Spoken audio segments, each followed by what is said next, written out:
name? Happy face na panili name. Abelarde. Tinututukan ko na nga si Harvey ngayon sa kanyang pag-aaral. Bakit ganyan yung letter E? Ang pangit. Ayusin mo. Nupush ko na kasi siya para masanay na siya. But honestly, napakahirap talagang magturo sa isang toddler. Ako lang ba mga mommies or kayo rin? Pero part talaga yon ng pagiging nanay natin. Kailangan talaga sa pagtuturo ng toddler ay mahabang pasensya.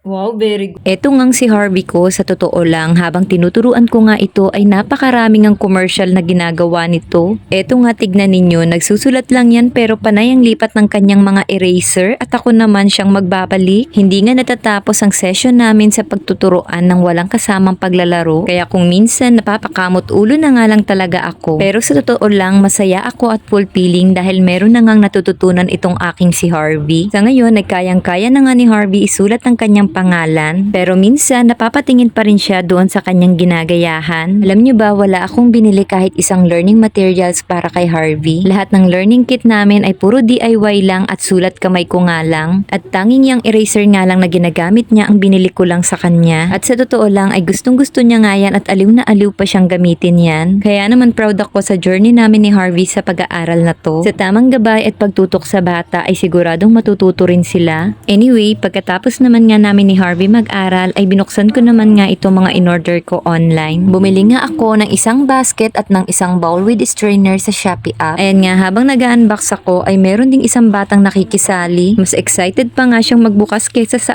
akin. Napabili nga ako nitong bowl with strainer kasi nga kung minsan kapag naguhugas nga ako ng mga gulay, prutas, isda at karne, hirapan akong i-drain sila sa isang planggana dahil kung minsan ay nalalaglag nga. Pero pinabilib naman ako ng quality nito dahil sobrang ganda nga at napakakapal pa nga ng pagka-plastic niya. And same din sa quality ng basket na ito dahil maganda rin at makapal din ang pagka-plastic niya. Anyway, iisang store nga lang din kasi yung pinagbilhan ko nito at sa Daiso shop nga. Ito ngang basket na to ay binili ko nga ito para naman paglagyan ng aking mga ipit. Ito ngang maliit na balde na laruan nga ng anak ko yung dati kong pinaglalagyan.